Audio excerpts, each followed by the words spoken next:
Niamh going on his own. He gets the try. The Red 78. We're both Munster people. Rugby gets over the line. Try from Munster. Nobody knows Munster rugby better.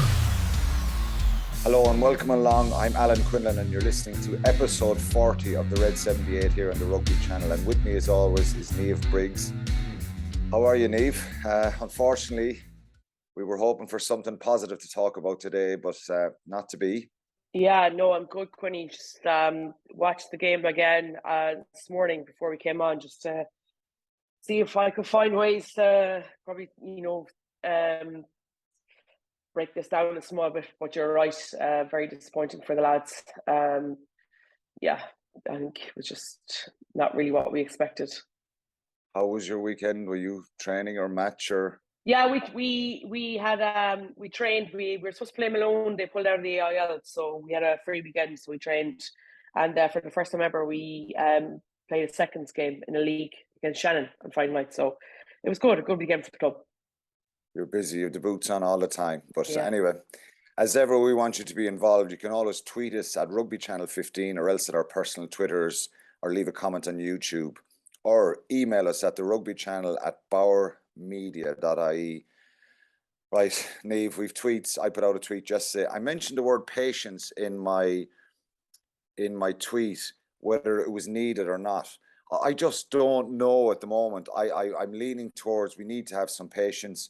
I know there's some tweets there that very minimal that are mentioning about the coaching, but it's the legacy of the coaching, the previous coaching regime. Yeah. I think that possibly have these players in a rut. One thing before you read out the tweets, and I'll talk a bit about it, I think there's probably a lot going on as regards new calls, new moves, new behaviours, all that kind of stuff. Players being away, all that thing is it's hard to put your finger on exactly what's wrong here because there's a multitude of things. But anyway, let's hear what the fans have to say because we want to give them a voice.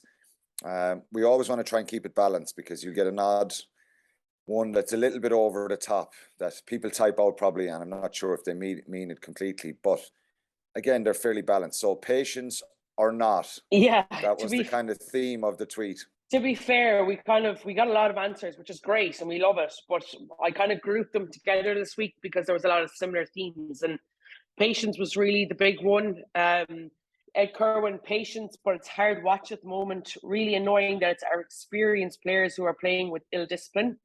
Some potentially sobering scorelines coming our way soon. Joe, the lack of learning and repeating same errors from previous games is a worry. Also contract Sexton dominating the narrative to the ref in their games compared to our approach, whether it's Healy or Carberry, way too nice, big performance and big atmosphere needed on Saturday. Which is interesting because there's a lot of people talking about that in relation to the Leinster game and Johnny Sexton and are we too nice?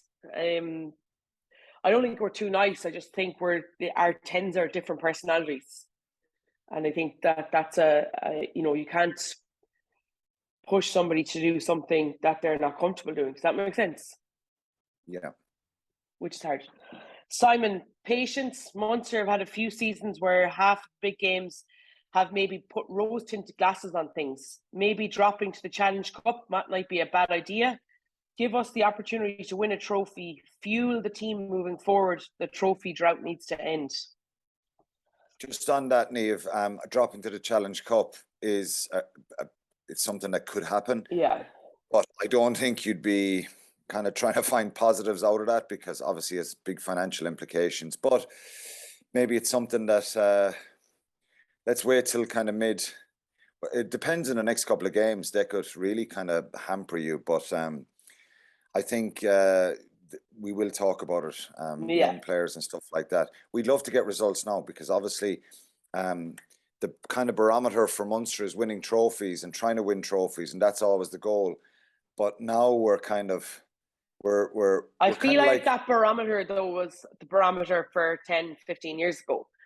I think that looking at this team over the last few years, of course they've been able to produce a big 80 minutes, every now and then or when their backs have been against the wall. But to be fair, I don't think that this group should be measured on trophies because I just don't think they're there yet. Probably not now, but I'm saying we were in semi-finals and a couple of finals and things in the last kind of 7 or 8 years, which you're kind of hopeful that they might have snatched one, but they didn't. They came up short in those big games, and that's been the concern. But it is what it is. Maybe it will be Challenge Cup. Who knows? But look, if they get a run going, you'd never know. They might, but they've got to get the basics right first, and we'll talk about them. Carry on. John Sibilis, no choice but to be patient. The coaching team needs a season at least to put their plans into effect. Mind you, it's all moot anyway. Having seen the Leinster machine piloted by Sexton Power into action, qualify for Europe next year is our goal now. And I think that's, a realistic goal. Phil, I don't know how to pronounce this Twitter handle. I'd be more worried if I believed we didn't have the talent. This time, I think we have the makings of a very good team. It's just going to take time. Absolutely nothing to be gained not having patience. Dave Parks, one of the most worrying things for me was when Tyke Byrne won a crucial turnover penalty and Dan Goggin ran over and picked him up celebrating. But Dan was the only player that was pumped up at that huge moment. Where is the passion and drive to win gone, and why is it gone?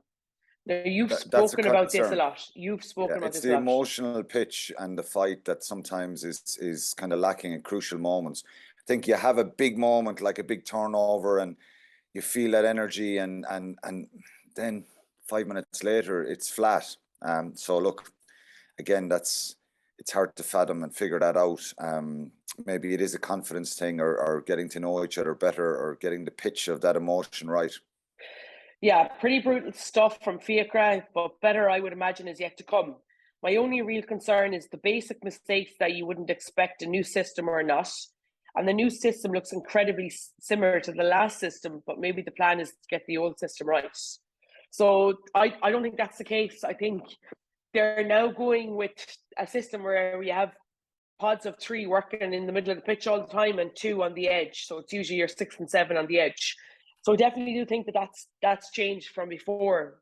They're also looking to have a way more close and connected type of an attack. So you look at the meters that they pass, the type of passes are all just kind of short, sharp passes, whether you're hitting the front line or the back. And I think that's just Niamh, they're supposed to be a little bit shorter and sharper, but there's spacing issues. There is, They're particularly with those.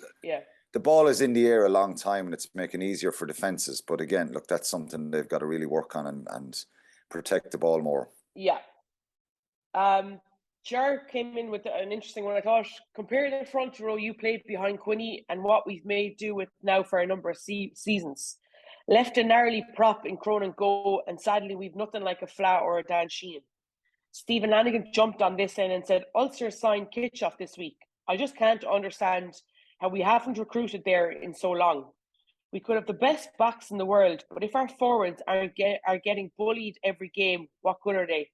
The size of the other provinces' front row versus ours is scary. Yeah, that's just the reality, really. Regarding the recruitment, I think there's obviously a hope that Roman Salanoa, Keenan Knox will come through.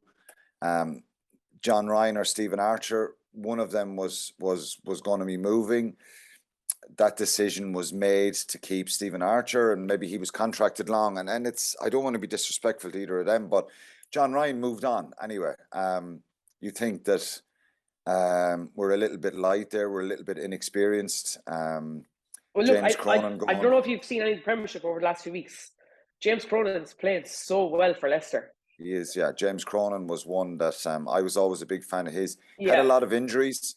Jeremy Lockman is there, obviously Dave Kilcoyne, Liam O'Connor coming through, Josh Wycherley. So there was a hope that some of the younger ones would come through and kind of grab hold of that slot. But look, these are decisions you make at times, and sometimes you're proven wrong. James Cronin had a lot of injuries, to be fair, and was out for a long period, but he is that same could be said for Killer as well, Quinny, just being the devil's advocate. He has a lot of a lot of aggression. The hooker slot, there's a belief about Scott Buckley coming through, and Dermot Byrne has played really well. Niall Scannell is playing a lot of matches. But look, when you look at the quality across the board in the front row, we knew this, Niamh, before the start of the season. We knew this last year. We spoke about it Why at the aren't end. Why aren't we going out signing a big marquee tight head? Well, I just think that there's a hope from David Nucifora and everybody else involved in Munster that these players will come through, but it's not happening quickly enough. Yeah. But it looks like it's an area that maybe investment is needed there now. Yeah. Michael Coveney, patience required because this is a professional sport and teams will be judged by results. Playing staff must take ownership of the performance on the pitch. Sadly, we are saddled with a few too many passengers with a lot of talented players in South Africa. Alan Cowell, some players need to be dropped. Surprised with the lack of passion. Fitness looks way off. May as well blood some new talent as any title playoff chances are gone. Jack Quinn, I think we need patience. It might be hard to stomach at the moment, but things will improve with time and as players come back from injury / emerging Ireland. Loves the show. Loves you, Quinn. Dave Crowley, building is slow and tough, but we have quality players and coaches. Painful honesty is needed. Admitting where we are is the first step. We're not the greats of the past. Yes. The team needs to sit down, get clear and lay out the roadmap, build on strong youth and get decisive. And then Keith Piggott, patience required, but really worried about what Ulster and Leinster could do to us in the next few weeks, not to mind the Blues at the weekend. Emerging Ireland Tour shows that Daly, Crowley, Hodden and Hearn need to be playing in our first team. Quinn, Egdogbo, Campbell the same. Let's move on. Absolutely patience is needed from Dave. Selection is key now. Senior players haven't been performing, simple as. Give them a rest to find their game again. Let the young players coming through take their chance. You see, I understand this, right? I understand the need for players, people thinking that the youth, but we need that experience. Like two of our best players over the 4 games so far have been Tyke Bryan and Peter O'Mahony. Like, let's not joke. Yeah, like you need a blend of it. I have 2 here that I'm going to read from that were emailed in to the Rugby channel. Hi folks, every time you think it can't get any worse, it does. We are now officially the 4th team in Ireland. 5th if you count Leinster B. That's a little bit, that's strong. How did we get here? After the great team transitioned to Tony McGann, things did not go well, but Leinster had problems after Checo also. We then took the bold move going to Rob Penny's wide game, got to 2 ERC semi-finals and lucky to lose to Clermont. Not sure why Penny left, but then Axel took over and we sort of lost our way again. And then the South Africans took over 5 years of box kicking going nowhere. It's a long one. This is from Justin Foley, but we get the gist of it, Justin. Yeah, I agree. I think there's problems going on for a couple of years. Again, Niamh, I spoke about this in 2016. I wasn't a very popular figure. Some agreed with me on the outside that, you know, the journey and the direction that the squad and team were going wasn't the right one. We needed to be better with the academy. We need to be better with recruitment. We needed higher standards. And again, this is not me saying that everything was perfect when I was there. It's just an observation, hoping that Munster would kind of turn the corner and stuff like that. So it's if we stuck with the Penny approach, suffered the pain, then we could now be ahead of everyone else, or at least not years behind. And that's from Justin Foley. Tom Lonergan also emailed in, well, lads, firstly, congrats to Niamh on her coaching appointment. I don't have the expertise. Maybe Niamh, who does have the expertise, can enlighten us. But it strikes me that once the bench is emptied early in the second half, it's like all change and the team become another animal once the changes are made, with instructions almost to behave and perform as a different team and that than the one that went out in the first half.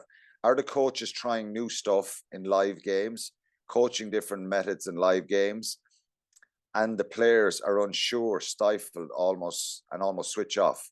This just can't be tactics.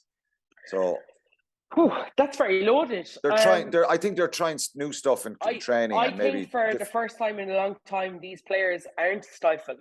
I think that there's a less structure in what they're trying to do. And I think that that's why we're seeing these mistakes, because we're asking players to now come out of their comfort zone and try and make decisions at split moments under pressure that they wouldn't have been used to doing for a very, very long time. So yeah, I don't think it's that, and I think that the impetus in relation to the one off the bench, you always want your players coming off the bench to add value, add something extra, and I think that maybe that's the reason.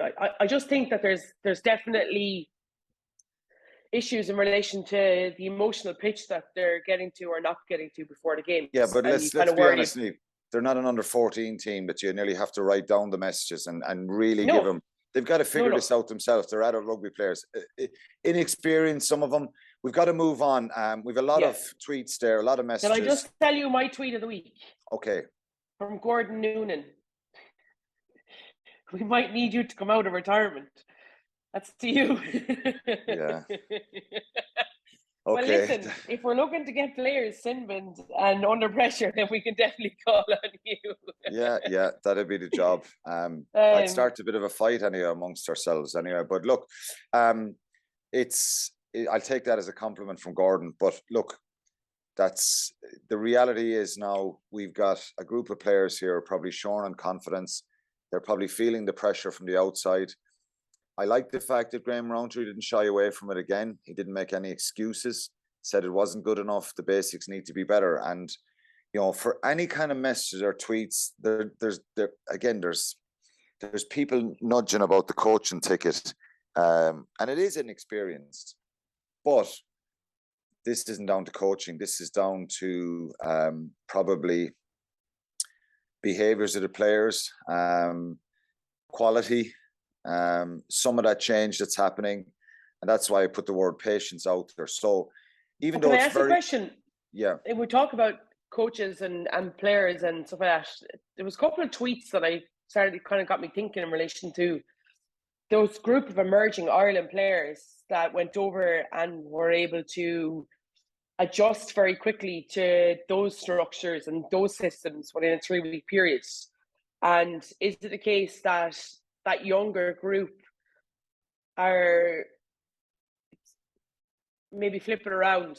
Is it harder to teach an old dog new tricks in relation to the senior group? Yes. Do you know what I mean? So, like, I think you can't really compare that group coming back from South Africa to the fact that, you know, a lot of these players, the senior group or whatever, that people seem to be harping on about not playing very well or, you know, not adjusting as quickly as others. There's a number of players that are probably programmed to a very direct approach, used to the box kicking, used to that stuff. That it's taken time to shake off those shackles. So yes, some of the younger players, you can gather them together, put a couple of a game plan down on structure, and just play with a little bit more freedom, less pressure maybe. You know, look, for example, if I went in and I played with the Babas in 2010, we went in and we set up 3 or 4 backline moves, a couple of moves off the back of the scrum line out, and they all kind of stick because why, after a couple of days of probably being out late nights, totally relaxed, because there's less pressure. And I'm not saying there's less pressure in South Africa, but there's not the same type of pressure, and there's a little bit of freedom. It's something new. I think one of Munster's issues here is pre-season. Pre-season hasn't been, you know, they haven't had enough time together.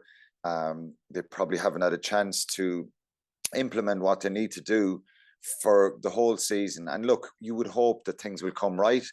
The 2 Welsh games away, we were away for your first 2. You need to win one of them. You need to get a bonus point against Zebra, and you probably would have been hoping to win in Galway. And then the whole picture looks different, doesn't it? So it's just they're in a tough place at the moment, and I think some of the players are very much reprogrammed to a certain way of playing, and it's a good question. I think young players, a little bit less pressure and a little bit more regimental in what they're trying to do. We've got to move on, Niamh. We're going to pick our gold star of the week. It's been a trudge trying to pick someone the last couple of weeks. We will be doing again in November the Andy Farrell Are You Watching piece, but we're trying to pick someone out each week from Munster that stood out and showed that emotion, that pride, that kind of fight in the jersey. And this week for me, it's Tadhg Byrne. I think he came up with some really big plays, crucial turnovers. His work rate was through the roof. He didn't have a great game over in the Dragons a couple of weeks ago as his first game back, but he showed the other night again that he's just hovering everywhere when Connacht were on the attack in the first half and the second half, and came up with some brilliant plays. A couple of steals in the line out as well. So from the highs in New Zealand, Tygborn won't be jumping around this week thinking he got the gold star of the week from me and you, that it's any big achievement. But, you know, again, players need to follow suit, and you look for leadership. Peter O'Mahony, very competitive again, stealing lineouts and being physical.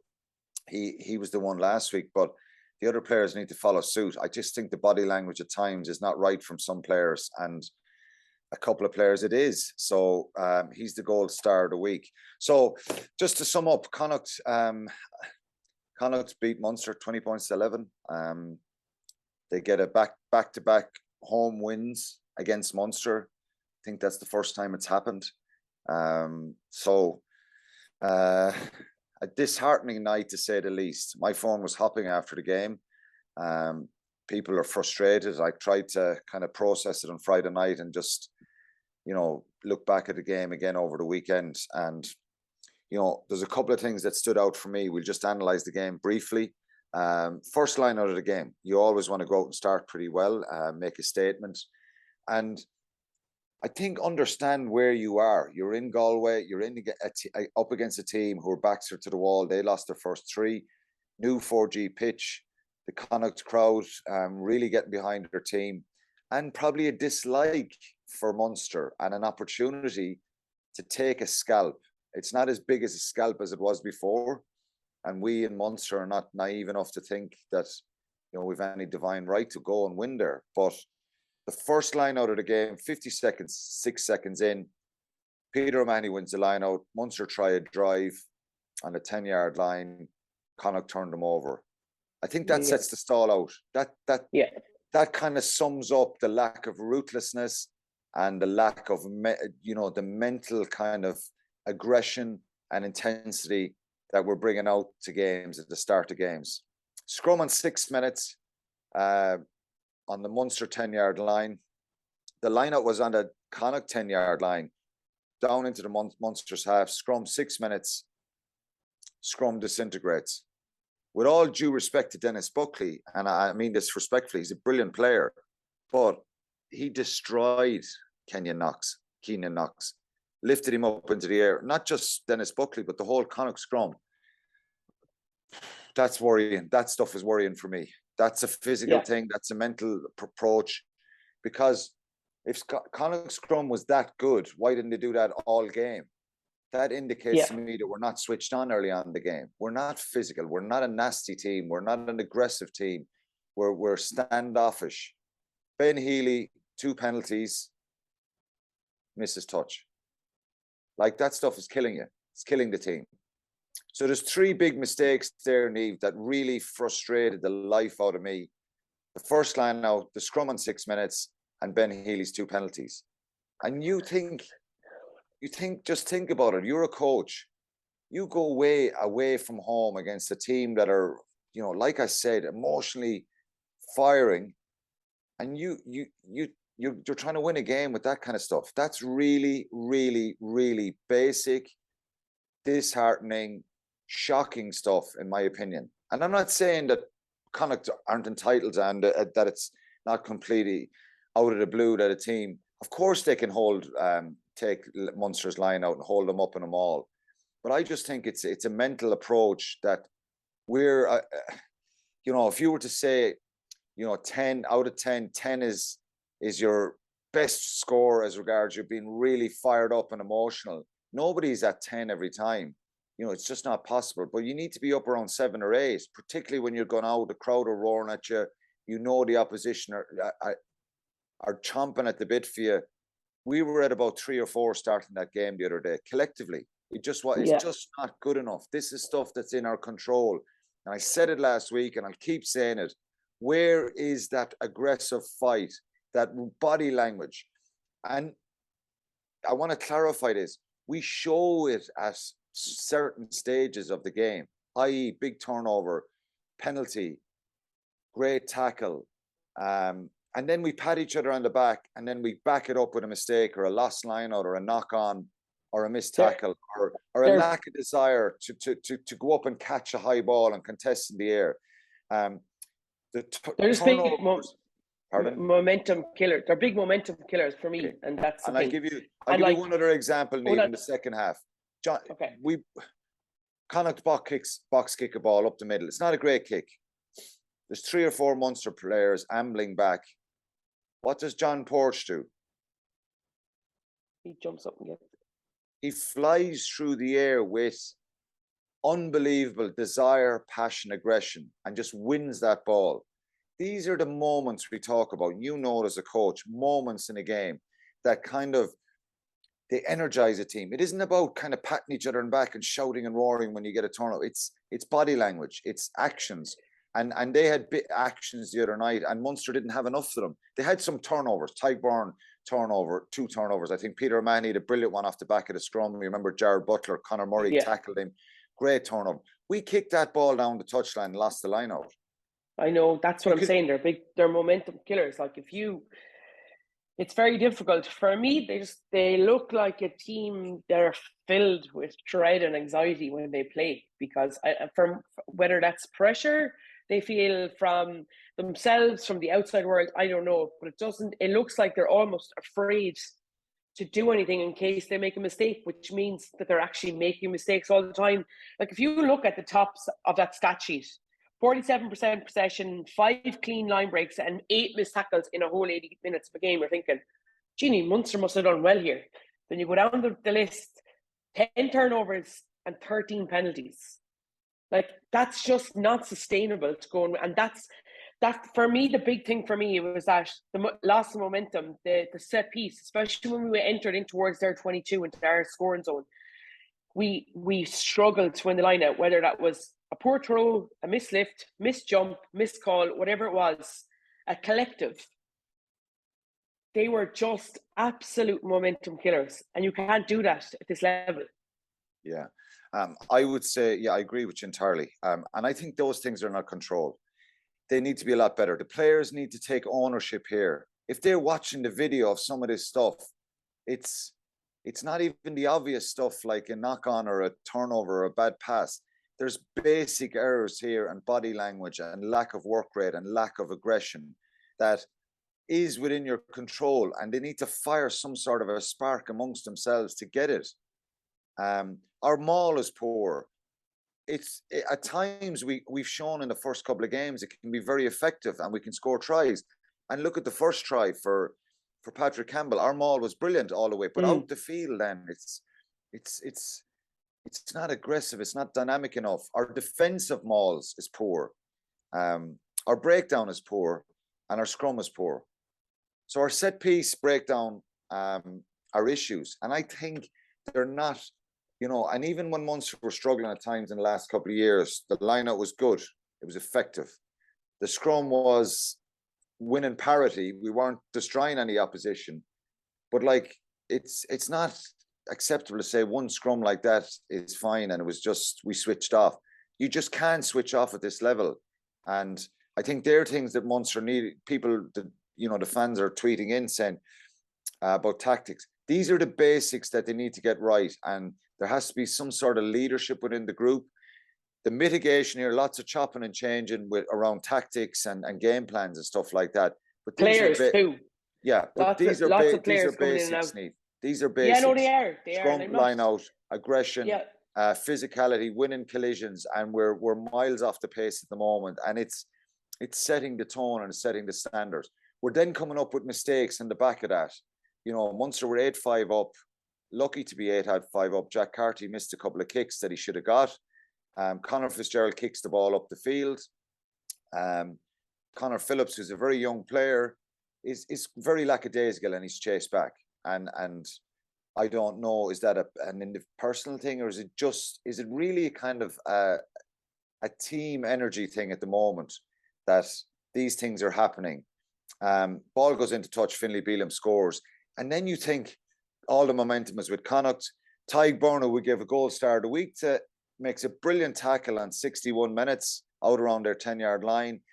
2 players come in behind him and they drive him straight onto ground as he's trying to go through.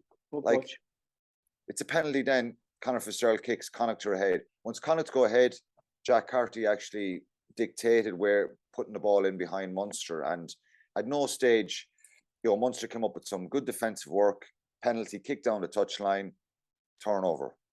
Yeah. And the discipline in those last 10 or 15 minutes was shocking. And people that say, well, I was a good man to give away penalties as well. Well, I was. But that's not relevant to what's happening here in front of us. It should be better. And it should be a lot better. And it's hurting the team. And it took away an opportunity and a chance for them to go down the field and actually try and, somehow manage to win the game. 75 minutes, they get a turnover. They're all patting each other in the back, screaming and shouting. And that's a time for just get on with it quickly. They kick the ball down the touchline, lose the line out. They need to learn quick here. It's a collective thing. They need to stick together themselves. There's no point in making, calling individuals out here. But no, I just think at times though they were naive in how they went about things. I thought if you're going up against Jack Carty, who's probably one of the best footballing tens in the country, you can just try the ball on a piece of string. You've got to be really on as a backfield three. Really, really on, and I think that they exposed that we weren't. Yeah, and look, we're missing about 7 or 8 in the backfield with injuries and the emerging Ireland. So I 100% believe that those 3 players are more than capable of excelling at this level. So whether we're missing players or not, those 3 players are more than capable of playing week in, week out for Munster at the highest level.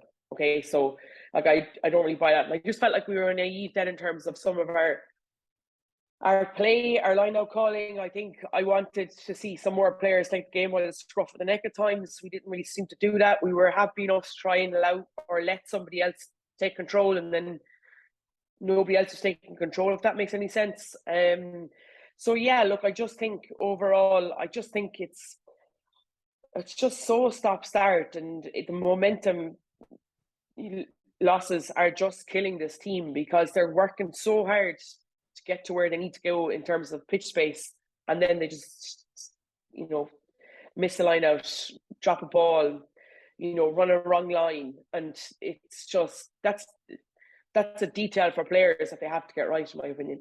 And just for anyone, any listeners, I think it's too early to be critical of the coaches, and I think some of the stuff we're seeing here, from my opinion, is the basics that are going wrong. It's not about this wide game that Munster throwing the ball over the place and they're getting it wrong out in the wider channels. It's really the basics. So I think they need to hone back in a little bit on the basics, like their set piece, like their breakdown, like their aggression in defence. And I know maybe 1 or 2 Connacht people might be listening in, even though it is a Munster podcast. Well done to Connacht. Congrats. They won the game. They deserve to win that game. So we're not making any kind of a story here that Munster threw this a game away. They did not deserve to win that game with the way they were very good. And what we're saying, Niamh, is Munster, we believe Munster can be a lot better and should be a lot better. Connacht are in the same place of confidence and self-belief and all that stuff. They're in a tough place. And they're no world beaters. It wasn't a brilliant Connacht performance, but I think they managed the game. Yeah, we spoke last week about the emotional draw of going back home, a new pitch, that the crowd and how they can help influence them. And I felt like that was a big factor for them. I think this weekend, I'd love to see the Munster support get out to Thomond Park and get behind this team for the Bulls and use that, allow the players to feed off that emotional draw from the crowd, like Connacht did last weekend. I think that's you know what I mean? I just love to see people to get out to support them, get behind them, and like, to be fair, talking about this weekend, Bulls are a really, really good team. So you're definitely going to go see some good rugby, whether it's from a Munster or Bulls point of view. But I just feel like, we talk about Munster being this link to the people of Limerick, Cork, Waterford, wherever it is, and that's always something that they've had that's special. And now more than ever, I think that that's really critical, that this group, because I feel like this group are so anxious and, almost afraid to play. The they're making so many simple mistakes because some, you know what I mean? So I just love to see a crowd get out behind them and hopefully that can give them that lift that they need. I hope so. I hope this is disheartening, and there's a lot of intelligent Munster rugby fans out there who, you know, grew up in going through their clubs. They know the game inside out. They're not fools either. They want to see fight. They don't. The expectation isn't there in the street, Niamh, to win the European Cup or win trophies. So, but, and I've always said this, the kind of minimum standard is you have to show fight, aggression, and more desire. And I think, to be fair, it happens right across the board in sport. When teams are going through a bad patch, it can be tricky at times. It's not as if they're not trying, but they need to find that bit of leadership and take control a little bit more. And, you know, the Munster fans will get behind them. They did against Toulouse and against all the odds in that European game in the Aviva. Yeah. It was incredible. So, but they're not fools either. They need to see that fight. I think to see that emotional kind of fight from everybody, young players included. Like, this isn't the case of, well, you're 19, 20, 21 and you go up and play for Munster and you can hide and stand back. It can be difficult at times, but I think a lot of our players are in third gear and they need to change gears a little bit. And if the mistakes happen then, well, so be it. We're not analysing the last couple of performances out of poor accuracy and in totally, do you know what I mean? We're going back to basics, work rate, fitness, desire, fight, aggression, winning collision, stuff like that. That I think they need to really hone in on that now and drive themselves on. Be better, disciplined. They're making stupid errors and mistakes and giving away a lot of penalties, and it's killing them. Just very briefly, because we're nearly done, we could labour on this point. It seems quite negative. If I was a player in that group and I was thinking about this, or if I was one of the coaches, I would wholeheartedly say they've got to stick together. They've got to figure this stuff out. They've got to be honest and open. And I've always said this about Ronan O'Gara, and when he would kind of slate us, or Paul, they had an ability to inspire you as well. To actually say that's not good enough, in not those exact words, maybe a bit more aggressively, but also tell you that they believe you can do it. They believe you can be a great player. They believe you can, you know, have a big impact in the game coming up. So it's about developmental criticism amongst themselves, so that they're honest and they have this open appraisal and they take control, because the players have to drive this now. The emerging Iron players are coming back. You know, Shane Daly, Calvin Nash, Jack Crowley started against the Cheetahs. They looked brilliant. Shane Daly's try was outstanding. Thomas Ahern was player of the match. John Hodnett started as well, was really good. Dermot Byrne, Josh Witchery and Roman Salano came off the bench. So there was 8 players involved there. Anton Frisch and Anton Frisch wasn't, but like, and Alex Kendall obviously pulled out at the start with his concussion. So you have a group of players coming back now that hopefully can bring a bit of energy, feel good factor back into the group. I don't know if you read Anton Frisch, I think was giving an interview last week, and he spoke about how that Munster playing group sat down over in South Africa and said, right, we're going back in. This is what we're going to do. We're going to bring energy. So they're now coming back going, okay, we've had a really good 3 weeks. Well, now we come back and take what we've learned there, both and bring energy back into this group.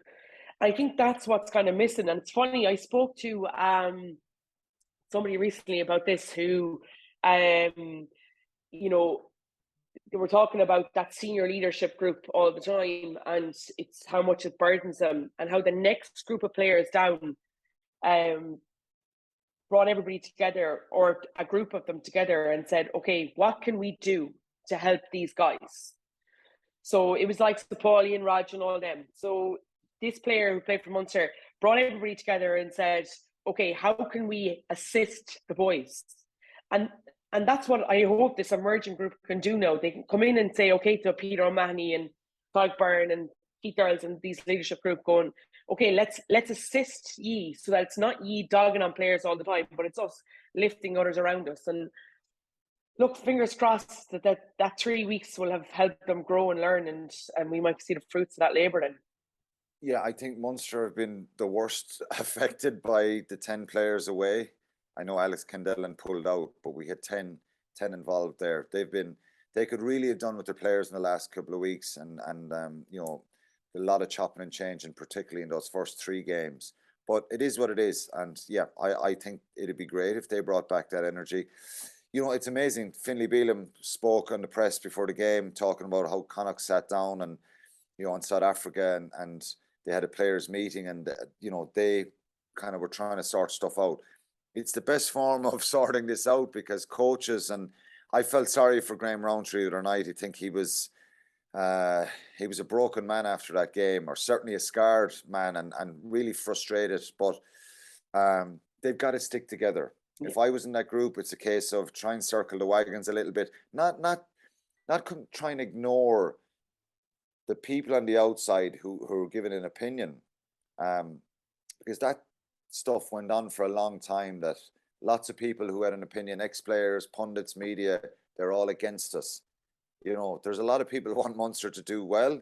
There's a lot of people who need Munster to be strong in Irish rugby, but they have a bit of work to do, and they're in a tough place. They've got the Bulls on Saturday. Glasgow beat the Bulls 35-21 in Glasgow on at the weekend. Probably not the best result for Munster.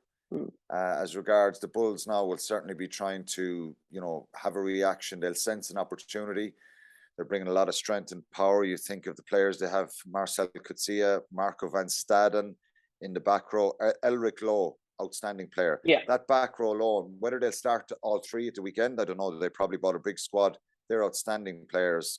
Lionel Mapu, Cornel Hendricks, and Kurtley Aronsa. He's an outstanding player. He got that intercept against Connacht. He scored again at the weekend against Glasgow. It's a tough proposition. They're very strong up front. They're very physical. Their maul is a weapon for them. And they keep scoring tries from the 5-meter line where Coetzee taps and goes, or one of the hookers taps and goes, and they score. So they have a lot of strength and power.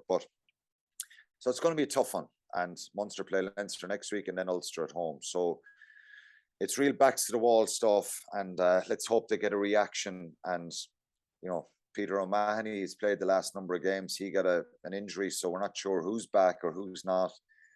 The injury updates will probably come out later today or tomorrow. But whoever plays on Saturday needs to kind of bring their A game and be really, really aggressive and confrontational and physical against a very powerful side.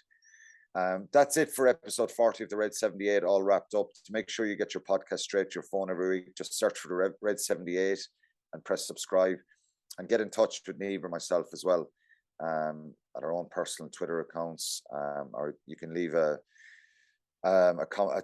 can send a Twitter message to Rugby Channel at Rugby Channel 15, or leave a message on YouTube, or else email the Rugby Channel at barmedia.ie. Glass half full or glass half empty, Niamh, before we go?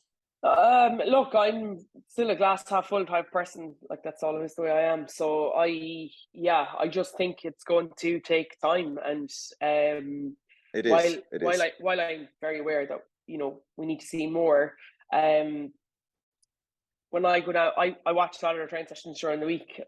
I know what the intent is. It's just going to take time. Yeah, fingers crossed they can find a performance this weekend. So that's it. Enjoy your week, and I'll talk to you next week. See you then, Quinny. The Red 78 with Alan Quinlan and Niamh Briggs. Nobody knows Munster rugby better. I'd like to think I know a lot.